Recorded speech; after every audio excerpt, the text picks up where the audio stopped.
Abigail's laptop screen cast blue light across her face at 2 a.m., lines of code scrolling faster than her racing thoughts. 3 months married, 3 months of silence, 3 months living in the east wing of an estate so vast she could go days without seeing another soul. Her fingers flew across the keys, building an AI tool she'd never show anyone. Because if Do Hyeon knew what she could actually do with a computer, he might finally look at her as something other than the mistake his empire forced him to make. The wedding lasted 4 hours. Their conversation since? Maybe 4 minutes.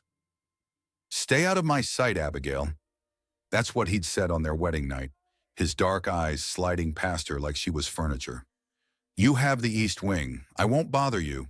Don't bother me." No explanation, no apology. Just a man in a Tom Ford suit walking away from his own bride like she was a chore he'd finally checked off a list.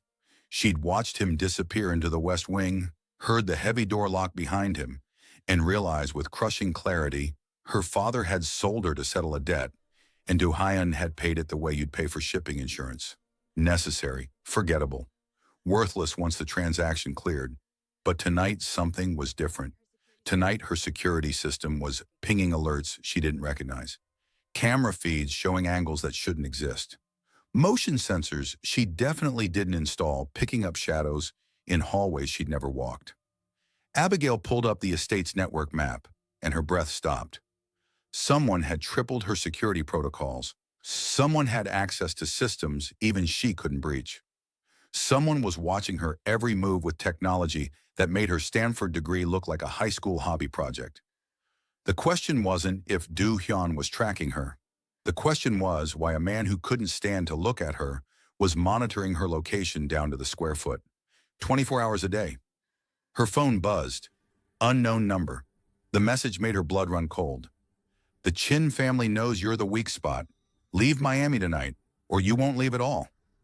Abigail stared at the text, her mind calculating odds, analyzing threats, running scenarios the way she'd been trained to debug code.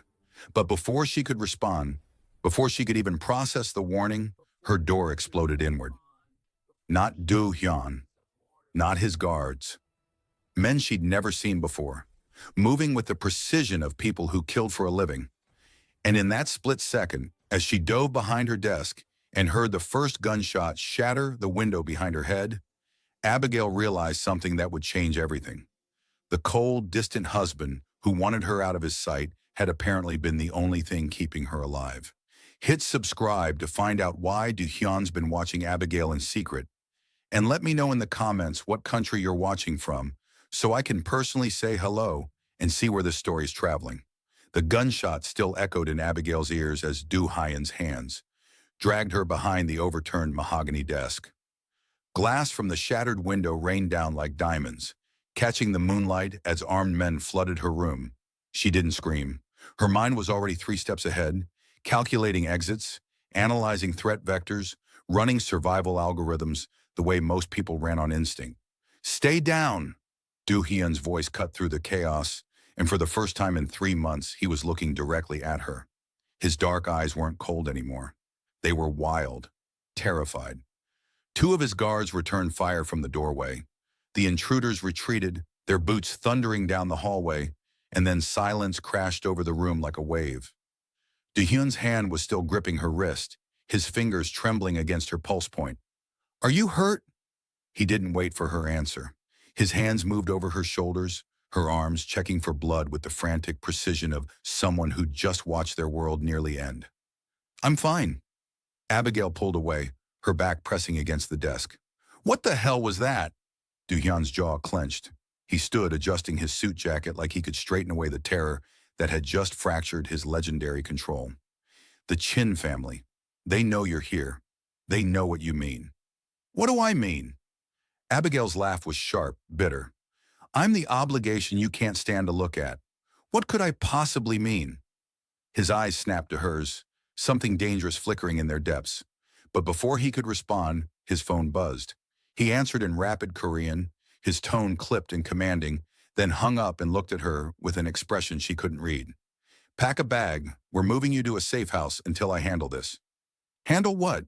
You've barely spoken 10 words to me in 3 months, and now you do what I tell you." His voice dropped to something lethal. Or you die. Those are your options, Abigail. He turned and walked out, leaving her alone in a room that smelled like gunpowder and shattered glass. But this wasn't where it started. To understand how Abigail Thompson ended up married to a man who treated her like a problem to be solved, you'd have to go back 3 months. Back to a morning that should have been the happiest day of her life, and instead became the day she learned exactly how much her father valued his debts over his daughter. The Kim estate had 47 rooms, and Abigail had been locked in one of them for 6 hours. Not literally locked. There were no chains, no bars on the windows.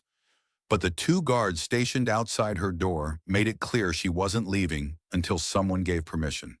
She sat on the edge of a bed that could fit 4 people, her bare feet sinking into carpet so plush it felt obscene, and stared at her phone. 12 missed calls from her mother, 8 from her sister Kiana. 1 text from her father that simply read, "You'll thank me later." She wouldn't. She knew that with the same certainty she knew code, the same way she could look at a broken algorithm and see exactly where the logic failed. Her father had failed her. He gambled away money he didn't have on shipping investments that went south. And when the Korean Mafia came to collect, Vincent Thompson had offered the only asset he had left, his daughter. The door opened without a knock. A woman in her 50s entered, her expression professional and distant. "It's time to get ready, Miss Thompson."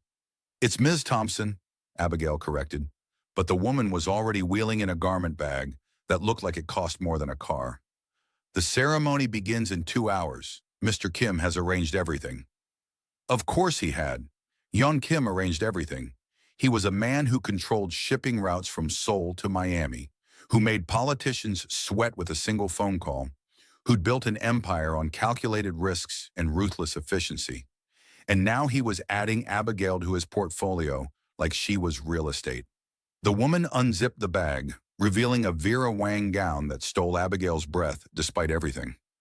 White lace, pearl-encrusted bodice, a train that would trail behind her like a claim of ownership. It was beautiful. It was a cage dressed up as a fairy tale. "I need to make a call," Abigail said, "after the ceremony. I need to, after the ceremony." The woman's smile didn't reach her eyes. Mr. Kim was very clear about the schedule. 2 hours later, Abigail stood in front of a mirror, transformed into someone she didn't recognize. Her natural curls had been tamed into an elaborate updo, each coil secured with pearl-tipped pins. The gown fit perfectly, which meant Do Hyeon had somehow gotten her measurements without ever meeting her. The thought made her skin crawl. A knock. A different woman, younger, with kind eyes. "It's time. Are you ready?" "No." "Yes." "You look beautiful." The woman hesitated. "I'm supposed to take you downstairs, but do you need a moment?" Abigail needed 1,000 moments. She needed to rewind 3 weeks to when her father sat her down in their kitchen and told her about the debt, about the deal, about the man who'd agreed to wipe the slate clean in exchange for a wife.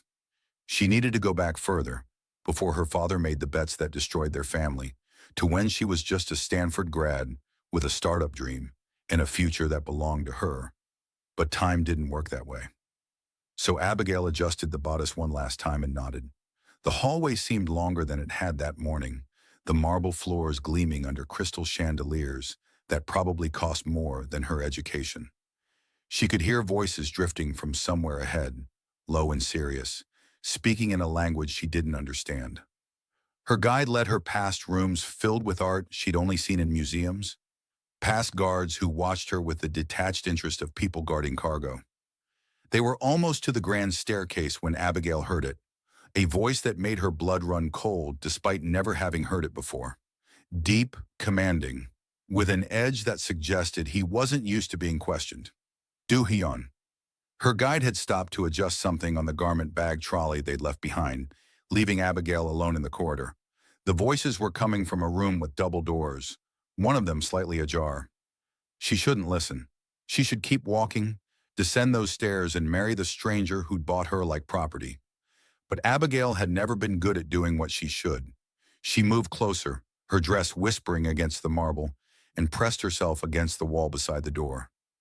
Through the gap, she could see him, Do Hyeon Kim, in a charcoal suit that fit him like armor.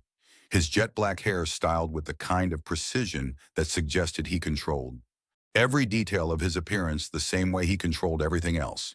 He stood with his back to the door, hands clasped behind him, addressing three men in matching dark suits. "The Thompson debt is cleared," Do Hyeon said in English, presumably for the benefit of one of the men. "The Miami shipping corridor is ours. Vincent Thompson's daughter finalizes our access to the eastern seaboard ports her family controls through her mother's side." "And the girl?" one of the men asked. "She's suitable." The pause lasted 3 seconds. Abigail counted. "She's what was available." Do Hyun's tone could have frozen hell. "Her father assured me she'd be compliant. Stay with me. Like the video, subscribe for free, and comment your thoughts below." Another man, younger, laughed nervously. "She's attractive, at least. From the photos, her appearance is irrelevant." Did Hyun cut him off? "This is a business transaction. She secures the routes. I secure the territory. That's the extent of our arrangement." "So the marriage is a formality?" Do Hyun turned slightly, and Abigail caught a glimpse of his profile. Sharp features, a jaw that looked carved from stone, eyes that held no warmth. "I'll fulfill my obligation. She'll have everything she needs. But let's be clear, she was never part of my plan. This is her father's debt, not my choice." The words hit like physical blows. Abigail's hand moved to her chest, pressing against the pearl-encrusted bodice as if she could slow her hammering heart through sheer will. She'd known this marriage wasn't about love. She'd known she was a bargaining chip. But hearing it spoken so clinically, hearing herself reduced to a line item in a business deal, made something inside her crack. "Where will she stay?" the younger man asked. "The East Wing. I've had it prepared." Do Hyun's voice dropped, and Abigail had to strain to hear. "She stays out of my sight. I stay out of hers. We maintain appearances for the families. But that's all. She's a means to an end. Nothing more." Footsteps. They were moving toward the door. Abigail jerked back, her dress catching on something, a decorative table, a vase teetering dangerously. But she managed to steady it and retreat down the hallway just as the doors opened. She pressed herself into an alcove, watching as Do Hyeon emerged with his associates, his face as expressionless as if he'd been discussing the weather. He didn't look like a man about to get married. He looked like a man heading into a board meeting. The guide found her a moment later. "There you are. We need to get you downstairs." She took Abigail's elbow, steering her toward the staircase. "Are you all right? You look pale." "I'm fine," Abigail lied. The words tasted like ash. The ceremony was held in a ballroom that could have hosted a small country. 200 guests, most of whom Abigail didn't recognize. Filled chairs arranged in perfect rows. Flowers she couldn't name cascaded from every surface. A string quartet played something classical and beautiful and completely inappropriate for what was essentially a hostage situation, dressed up in Vera Wang. Abigail walked down the aisle alone. Her father wasn't invited. Do Hyun had made that clear. The man who sold her didn't get to give her away. So she moved through the sea of strangers, their faces blurring together, until she reached the altar where Do Hyun waited. He looked at her for exactly 3 seconds. His eyes traveled from her face to her dress and back again, and she saw absolutely nothing in his expression. No appreciation for the hours of preparation. No acknowledgement that she was a person and not just a contract signing itself. Nothing. "You look appropriate," he said, so quietly only she could hear. Appropriate. Not beautiful. Not nervous. Not even uncomfortable. Appropriate. The officiant began speaking in Korean, then switched to English for Abigail's benefit. She barely heard the words. She was too busy watching Do Hyeon, studying the man who'd just become her captor. His hands didn't shake when he took hers. His voice didn't waver when he spoke his vows. He recited them like he was reading a shipping manifest, each word perfectly enunciated and completely devoid of feeling. When it was her turn, Abigail's voice came out steadier than she expected. "I do." The lie detector in her mind screamed. She didn't. She never would. But survival meant playing along until she found a way out. "You may kiss the bride."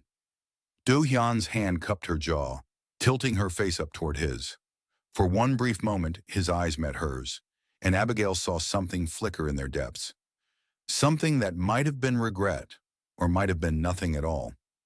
Then his lips pressed against hers with all the passion of a business transaction, cold, perfunctory, over before it began. The crowd applauded.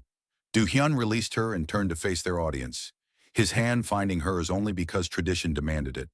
His palm was warm, his grip firm, and Abigail hated that some traitorous part of her noticed how perfectly their hands fit together. The reception was worse. Do Hyeon disappeared within minutes, leaving Abigail to smile and nod, while strangers congratulated her in languages she didn't speak. Her sister Kiana found her an hour in, pulling her into a bathroom that was nicer than most hotel rooms. "Are you okay?" Kiana gripped her shoulders, her eyes searching Abigail's face. "Mom's losing her mind. Dad won't answer his phone. And you, God, Abby, you look like you're about to shatter." "I'm fine." "You're not fine. You just married a man you've never met. A criminal, Abby. Do you understand what Dad did to you?" "I understand perfectly." Abigail pulled away, moving to the mirror. Her reflection looked like a stranger. "Dad gambled away money he couldn't repay. Do Hyeon Kim offered a deal. I'm the deal. It's very simple. It's insane. It's done." Abigail fixed a strand of hair that had come loose from her updo. "And unless you have a spare $500,000 to buy me back, I suggest we focus on surviving this instead of analyzing it." Kiana's face crumpled. "I'm sorry. I'm so sorry. If I had known, you couldn't have stopped it." Abigail turned, pulling her sister into a hug. "But I need you to do something for me. I need you to keep living your life. Go back to your job, your apartment, your boyfriend. Don't let Dad's mistakes consume you too." "What about you?" "I'll figure it out." Abigail forced a smile. "I'm good at solving problems, remember? This is just a really complicated algorithm." They returned to the reception together, but Do Hyeon never reappeared.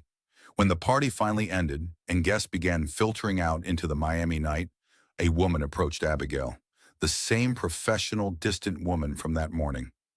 "I'll show you to your quarters," she said. "My quarters?" "The East Wing." Mr. Kim had specific instructions.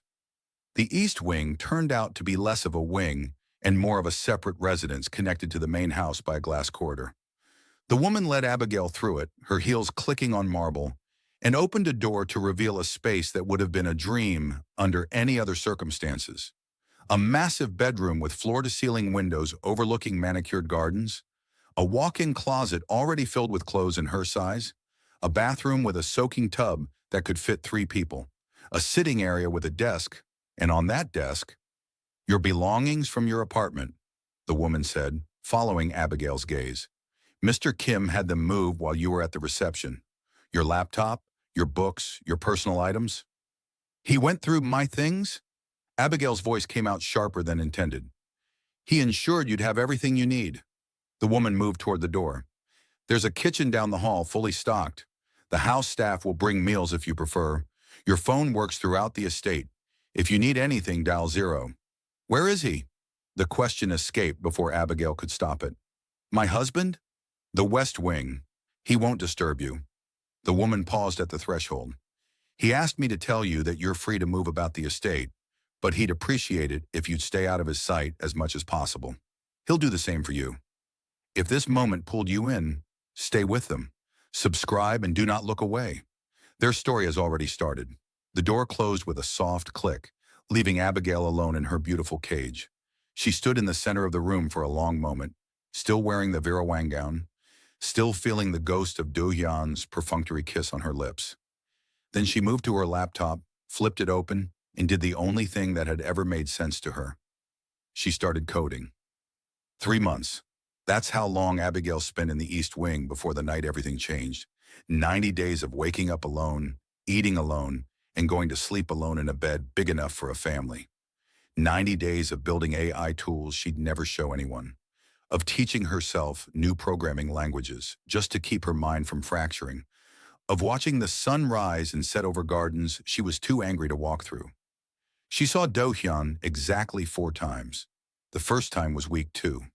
She'd been in the estate's library, a room in the neutral territory between their separate wings, when he walked in. He'd frozen in the doorway, his eyes landing on her with what might have been surprise, then he'd turned and left without a word, like she was a piece of furniture he hadn't expected to see there. The second time was week 5. She'd been coming back from a walk. She'd finally forced herself to explore the grounds and saw him getting into a black SUV. His eyes met hers across 30 feet of driveway. He nodded once, a gesture so small she might have imagined it, then got in the vehicle and left.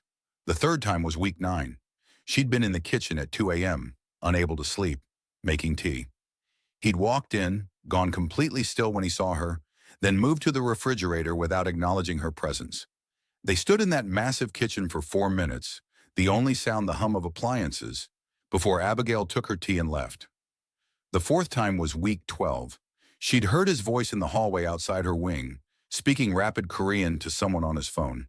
She cracked her door open just enough to see him pacing, his free hand running through his hair in a gesture that seemed almost frustrated. He looked up suddenly, his eyes finding her door like he knew she was there. And Abigail had closed it quickly, her heart hammering for reasons she couldn't name. But mostly she was alone, and the loneliness was eating her alive. So she coded. She built an AI tool that could predict shipping route efficiency. She created an algorithm that could identify security vulnerabilities in smart home systems. She developed a program that could track facial recognition patterns across multiple camera feeds. She worked 16-hour days sometimes, fueled by chai tea and spite, determined to prove to herself that she was more than just a bargaining chip. It was during one of these marathon sessions, 3 months and 2 days into her marriage, that Abigail noticed something strange. She'd been testing her facial recognition program on the estate's security system. She'd hacked into it weeks ago, more out of boredom than necessity, when she realized the camera coverage had changed. There were new angles, new feeds, cameras she definitely hadn't seen before, positioned in ways that made no tactical sense unless someone was watching her specifically. Abigail pulled up the network map, her fingers flying across the keys, and felt her blood run cold. Every camera had been repositioned in the last month to cover her movements. The hallway outside her wing, the paths she walked in the gardens, the library, the kitchen, even the driveway had a new camera angled specifically at the route she took during her morning runs. Someone was tracking her every move. She dug deeper, tracing the security protocols, bypassing encryption that should have taken days to crack. But she managed in hours because she was furious and brilliant and done being treated like property. The access logs showed the same user making adjustments every few days. Same credentials, same pattern. Do Hyeon. Her cold, distant husband, who couldn't stand to look at her, was monitoring her location 24/7. If you feel the chemistry building, stay close. Subscribe so you do not miss the next chapter. Comment what you think they are about to do. Abigail stared at her screen, her mind racing through possibilities. Was he planning something? Was she in danger? Or was there another explanation, one that made even less sense but sent her heart rate spiking? She was still processing this when her phone rang. Kiana's name flashed on the screen. "Hey," Abigail answered, grateful for the distraction. "What's up? Are you okay?" Her sister's voice was tight with concern.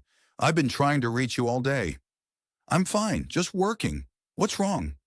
"Have you been following the news about the Savannah ports?" Abigail frowned. "No. Why?" "There's been a huge shakeup. Some family called the Chins is buying influence. Politicians, port authorities, everything. They're trying to take over the shipping routes. And Abby," Kiana paused, "people are saying it's a direct challenge to your husband's organization." "Since when do you follow Korean Mafia politics?" "Since my sister married into it." Kiana's tone sharpened. "I've been doing research. The Chin family and the Kim family have been rivals for decades. If the Chins take Savannah, they cut off Do Hyeon's access to the entire eastern seaboard. It could destroy his empire." Abigail's mind started connecting dots she didn't want to connect. And you're his weak spot, Abby. You're the thing he values least, and the thing that could hurt him most if something happened to you. If the Chins wanted to destabilize him, you'd be the perfect target. The words hung in the air like a threat. Abigail thought about the cameras, the security upgrades, and Do Hyeon's careful avoidance of her. Not because he hated her, because he was protecting her. I'm safe, she said, more to convince herself than Kiana. The estate has ridiculous security. No one's getting in here. Abby, I'm fine, really, but thank you for the warning. She paused. Do you want to get lunch tomorrow? I'm going stir-crazy in this place. Yes, God, yes, I'll pick you up at noon. They made plans and hung up, but Abigail couldn't shake the unease crawling up her spine. She pulled up the security feeds again, studying them with new eyes. The coverage wasn't just protective, it was obsessive. Every angle accounted for, every possible approach monitored, layers upon layers of surveillance that went far beyond standard security protocols. Do Hyeon wasn't just protecting her. He was terrified of losing her. The realization should have made her angry. Instead, it made her curious. What kind of man married someone he supposedly couldn't stand, then spent 3 months monitoring her every move like she was the only thing that mattered?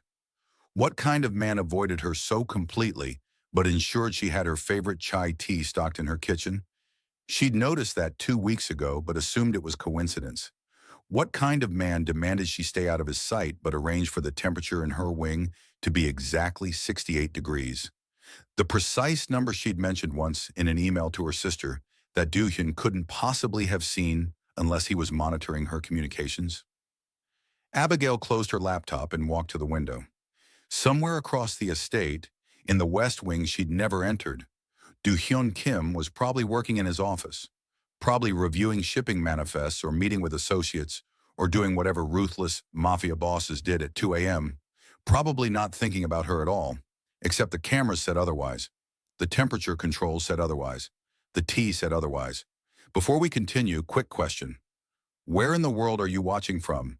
Drop it in the comments and subscribe for free, because the next story might be even crazier than this one. The next day, Abigail dressed carefully for lunch with Kiana. Jeans, a silk blouse, minimal jewelry. She wanted to look normal, feel normal, pretend for a few hours that she wasn't living in a gilded cage. The guard at her wing's entrance nodded as she passed. They always did, professional and distant. And she made her way through the estate to the front entrance. A black SUV was waiting, not Kiana's beat-up Honda, a vehicle that screamed security detail. The driver's window rolled down, revealing a man in his 30s with a serious expression. Mrs. Kim, I'm Min Jun. Mr. Kim assigned me to drive you today. I'm meeting my sister. She's picking me up. Mr. Kim's orders, for your safety. Min Jun's tone suggested this wasn't a negotiation. Abigail weighed her options. She could argue, probably lose and waste time. Or she could accept that Do Hyun's protective obsession extended to her leaving the estate. She climbed into the back seat, trying not to feel like a prisoner being transported. Kiana was waiting at the restaurant, a Cuban place in Little Havana that Abigail had been dreaming about for weeks. She hugged her sister tight, breathing in the familiar scent of her perfume, grateful for something that felt real. Who's the bodyguard? Kiana whispered, nodding toward Min Jun, who'd taken a table near the entrance with clear sightlines to their booth. Apparently my husband's latest form of control. They ordered, and for an hour Abigail almost felt normal. They talked about Kiana's boyfriend, about their mother's garden, about everything except the fact that Abigail was married to a man who treated her like a problem to be managed. But when they finished eating and stepped outside into Miami's oppressive heat, Abigail noticed Min Jun tense. His hand moved to his waistband, his eyes scanned the street, and then she saw it. A black Escalade parked across the street, its windows too dark, its engine running. Get in the car, Min Jun ordered, his voice sharp. Now. What's now? Abigail grabbed Kiana's arm, pulling her toward the SUV, but they weren't fast enough. The Escalade's passenger window rolled down, and Abigail's entire world narrowed to the barrel of a gun pointed directly at her face. Time fractured. Min Jun was shouting, pushing them behind the SUV. The first shot shattered the restaurant's window behind them, and Kiana screamed. The second shot hit the SUV's tire, and Abigail's mind went into survival mode, calculating angles, probabilities, escape routes. Get in! Min Jun had the door open, his own weapon drawn, returning fire at the Escalade. Abigail shoved Kiana into the back seat and dove in after her, her sister's sobs filling the vehicle. As Min Jun floored it, the SUV lurched forward on 3 good tires and 1 shredded one, fishtailing as more bullets slammed into the reinforced exterior. Abigail twisted in her seat, watching through the rear window as the Escalade pursued them. This wasn't random. This was planned. This was professional. This was the Chin family. Min Jun was on his phone, shouting in Korean, taking corners at speeds that should have flipped them. The Escalade stayed close, and then Abigail saw it. A second vehicle, a sedan, cutting across an intersection ahead of them. They were being boxed in. "Hold on," Min Jun said, and then he did something that would have impressed Abigail if she wasn't terrified. He reversed hard, spun the wheel, and sent them shooting down an alley barely wide enough for the SUV. Dumpsters scraped against their sides. The Escalade tried to follow but couldn't fit. They burst out onto a street Abigail didn't recognize. Warehouses and industrial buildings stretching in all directions. Min Jun made 3 more turns, lost the sedan in traffic, and finally pulled into what looked like an abandoned loading dock. He killed the engine and turned to face them. "Are you hurt?" "No," Abigail managed. Her hands were shaking. Kiana was still crying. "We're going to a safe house. Mr. Kim is on his way." He was already back on his phone, speaking rapidly. Abigail stared at her hands at the way they trembled despite her best efforts to stay calm. Someone had just tried to kill her. Someone had planned this, waited for her to leave the estate, and tried to end her life in broad daylight on a busy Miami street. And Do Hyeon had known. That's why the cameras. That's why the security. That's why he'd been watching her for 3 months, like she was the only thing in his world that mattered. Because to his enemies, she was. If this scene hits you, pause with me. Like the video if you felt it.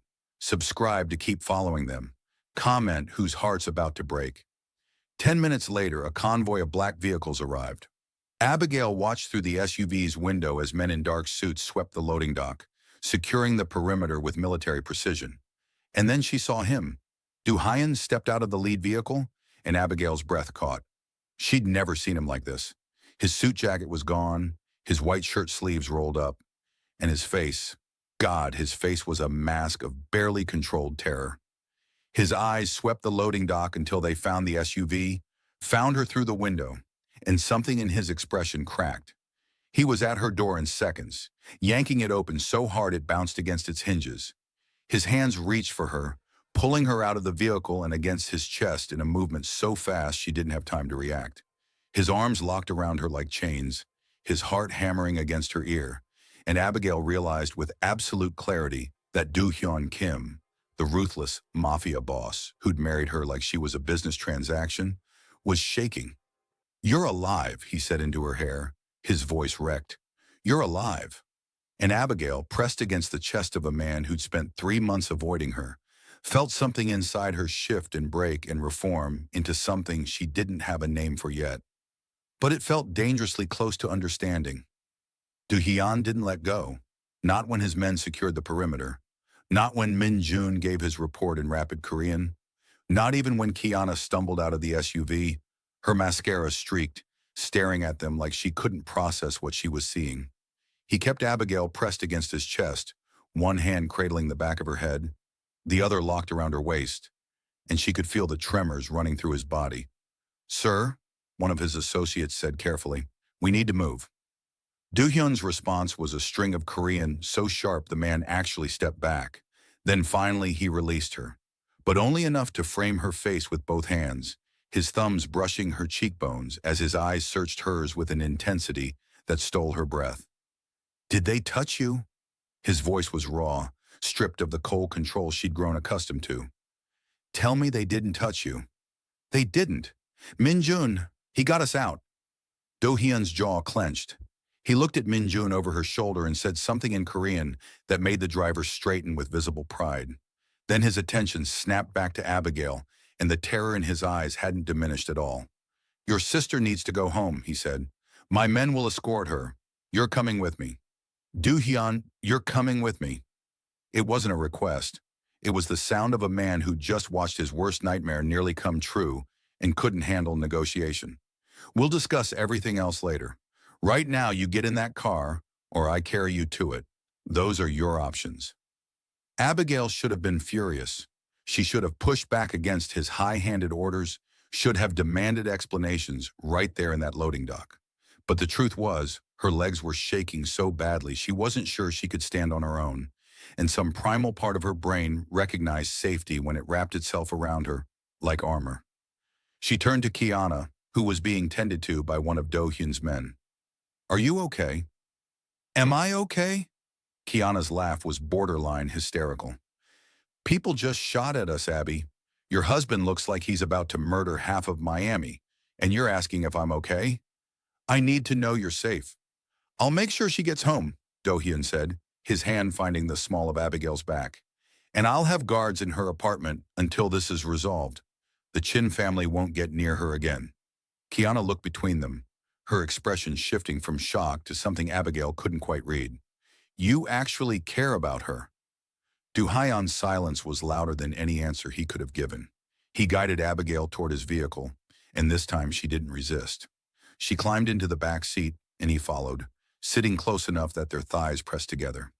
The convoy pulled out, 4 vehicles moving in perfect formation, and Abigail watched Miami blur past the tinted windows. "Where are we going?" "Safe House, Coral Gables." Do Hyun was on his phone, issuing orders in Korean. When he finally hung up, he turned to her, and the mask was back in place. Almost. There were cracks at the edges, fractures in the stone-faced facade he usually wore. "The Chin family has been planning this for weeks. They knew your routine. They knew where you'd be." "How?" "That's what I'm going to find out." His hand moved to her knee, and Abigail looked down at it in surprise. His palm was warm, his fingers steady despite the tremors she'd felt in the loading dock. "But first I need you to understand something. This is my fault. I brought you into this world, and I failed to protect you adequately. You had Minjun following me. You've had cameras watching me for 3 months." Do Hyun's eyes snapped to hers, something dangerous flickering in their depths. "You knew about the cameras?" "I'm a coder, Do Hyun. I hacked your security system 6 weeks ago." Abigail watched his expression shift, saw the moment he realized she'd been inside his carefully constructed surveillance network. "I know about the temperature controls. The fact that you've been tracking every step I take like I'm the only thing in this city that matters. Stay with me. Like the video, subscribe for free, and comment your thoughts below." The silence in the car was suffocating. Do Hyun's hand tightened on her knee, and when he spoke, his voice was barely above a whisper. "You are." 2 words. That's all it took to shatter 3 months of careful distance. "I'm what?" Abigail needed to hear him say it. "The only thing that matters." Do Hyun's free hand came up, his knuckles brushing her jaw in a gesture so gentle it didn't match the lethal man she'd married.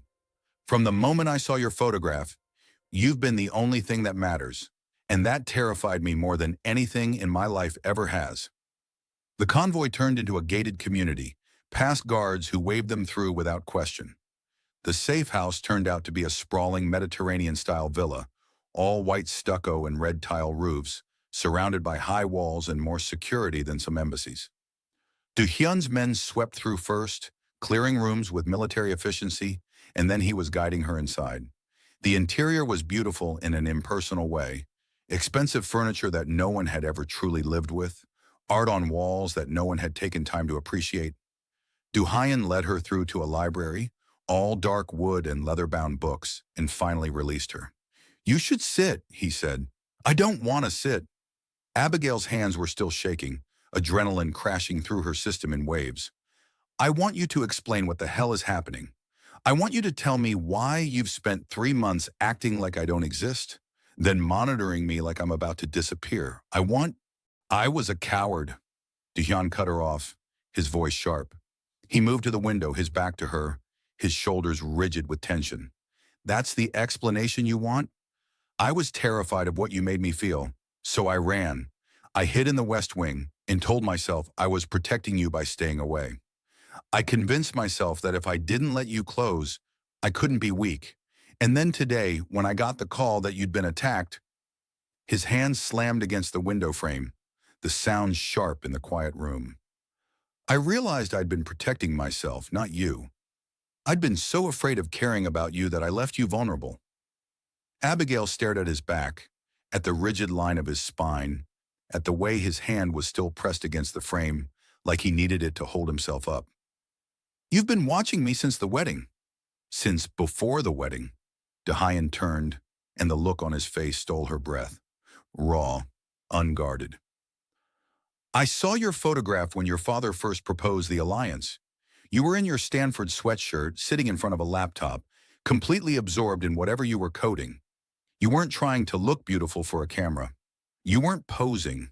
You were just you. And something inside me recognized something inside you. That's not possible. You don't even know me. I know you built an AI tool to predict shipping routes in your spare time.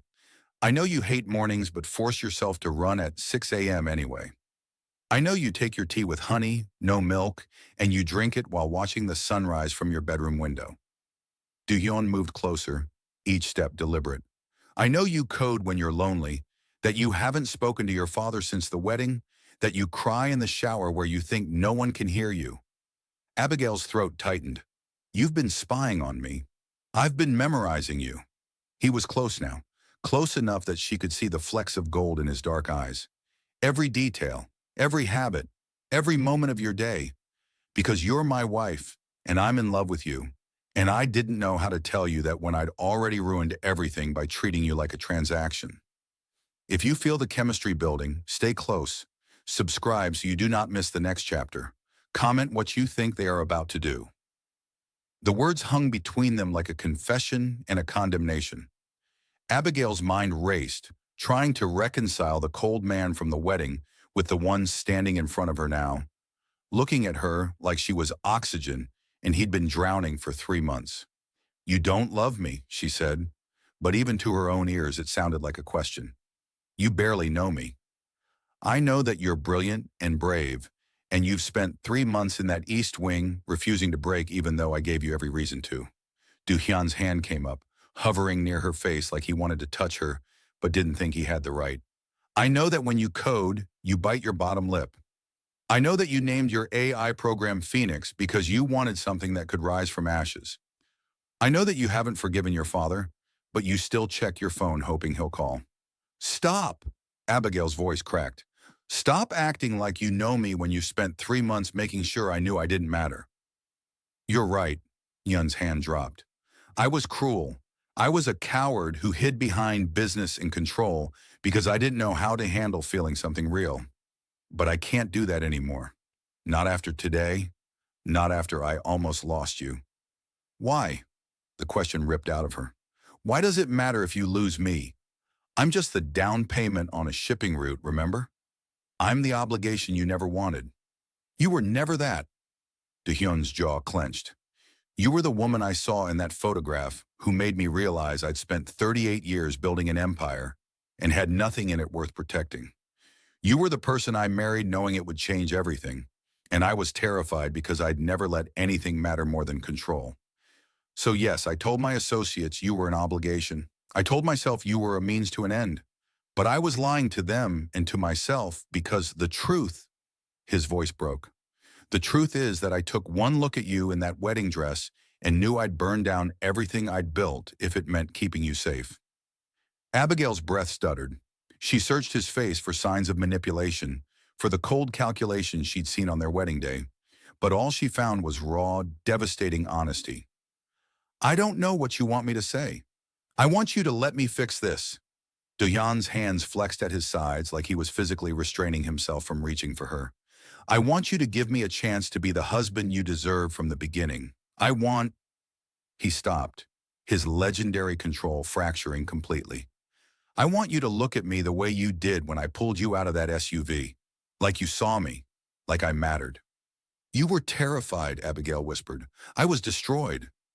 Do-hyun closed the distance between them, and this time he did touch her, his hands cupping her face with a gentleness that contradicted everything she knew about him.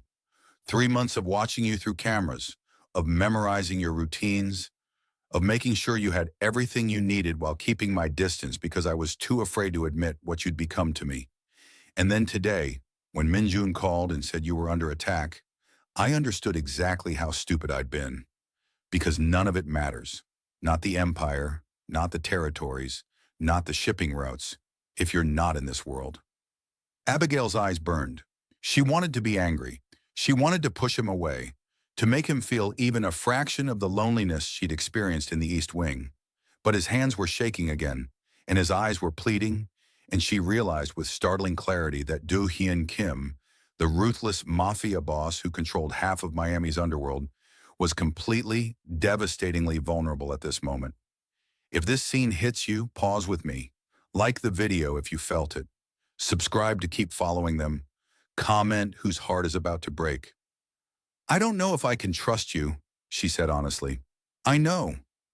Do-hyun's thumb brushed away a tear she hadn't realized had fallen. But I'm asking you to try. I'm asking you to let me prove that I can be more than the man who failed you on our wedding day. And if you can't, if you need space or time or want to leave, I'll arrange it. I'll make sure you're safe. Make sure you have everything you need. And I won't stop you. Because what I want doesn't matter if it's not what you want too. What do you want?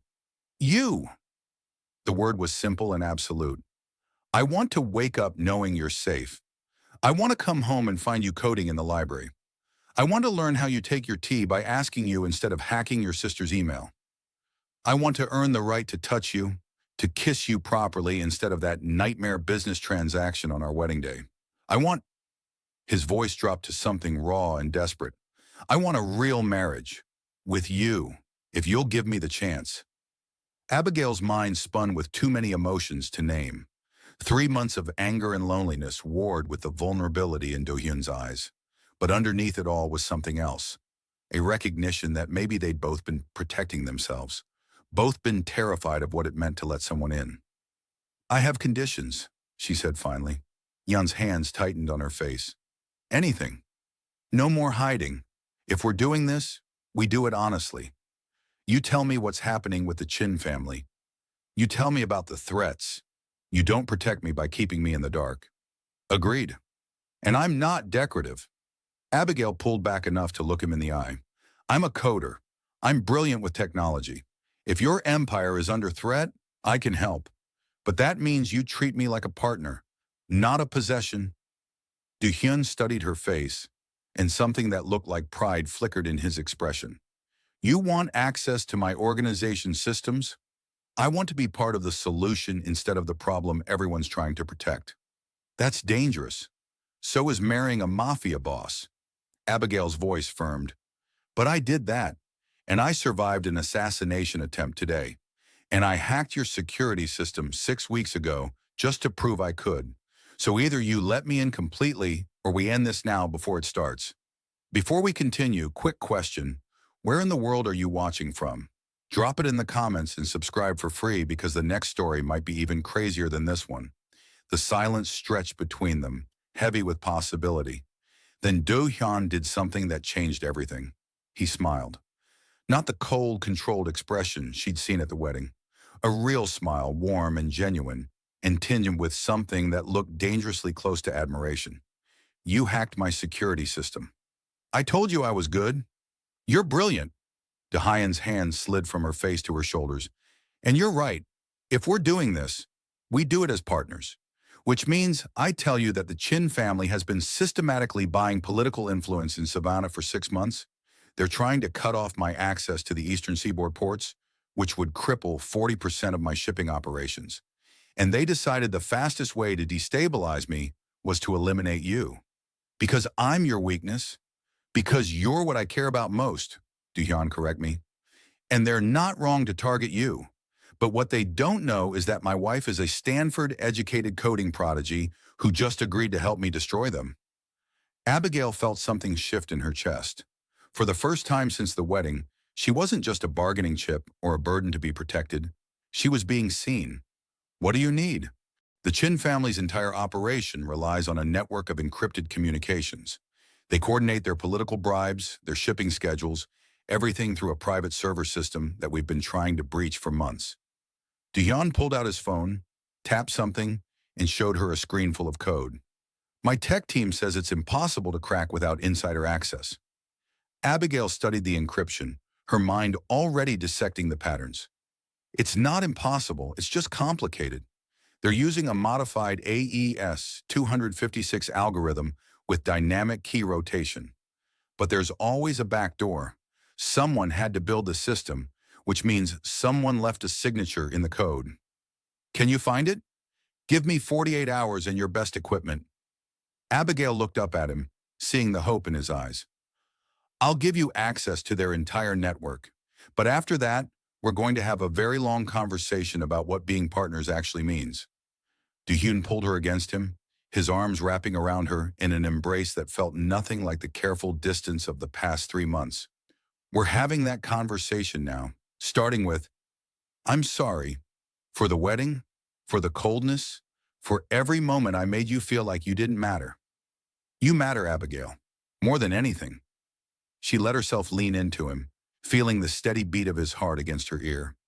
You matter too, even though you're terrible at showing it. I'll get better. His lips brushed her temple. I promise. Do not walk away now. This is where everything changes. If you are still here, you are part of this story. The next 48 hours blurred together in a haze of code and coffee. Do Hyeon set Abigail up in the safe house's library with equipment that would have made her Stanford professors weep with envy. 3 monitors, a processing system that could probably run a small country, and unlimited access to Do Hyeon's tech team, though she barely needed them. She worked with the kind of focused intensity that had gotten her through Stanford, her fingers flying across keyboards while Do Hyeon came and went, managing his empire from the safe house. But the difference now was that he didn't avoid her. He brought her food she actually ate instead of the untouched meals from the past 3 months. He sat with her during breaks, explaining the complexities of his organization without condescension. He asked about her code, and when she explained the back doors she'd found buried in the Chin family's encryption, his eyes lit up with genuine fascination. You're enjoying this, Abigail said on the second night, watching him study her screen. I'm enjoying watching you work. Do Hyeon's hand found hers, their fingers lacing together. You're magnificent when you're in your element. I'm always magnificent. I know. He raised her hand to his lips, kissing her knuckles. I'm just sorry it took me 3 months to acknowledge it. Abigail's stomach flipped. This version of Do Hyeon, attentive, honest, openly affectionate, was devastating in ways the cold stranger never could have been, because now she could see what she'd almost lost by giving up, what he'd almost destroyed by hiding. On hour 47, she broke through. The Chin family's server system opened like a flower, revealing everything. Payment schedules to politicians, shipping manifests for illegal weapons, communications between family members plotting Do Hyeon's downfall. It was more than enough to destroy them. Got it, she said, leaning back in her chair. Do Hyeon was on his phone within seconds, calling what sounded like his entire command structure. When he hung up, he pulled Abigail to her feet and kissed her.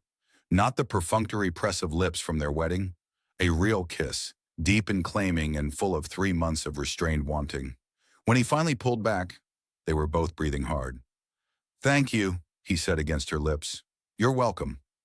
Now what? Now we end this. Do Hyeon's expression hardened, the ruthless Mafia boss sliding back into place. But this time, Abigail wasn't afraid of that side of him. She understood it was armor, a tool he used to protect what mattered. There's a summit tomorrow. All the major families meet quarterly to discuss territorial disputes. The Chins will be there, expecting to announce their takeover of Savannah. Instead, we're going to destroy them in front of everyone. We? You're my partner now, remember? Do Hyeon's smile was sharp. Which means you're coming with me.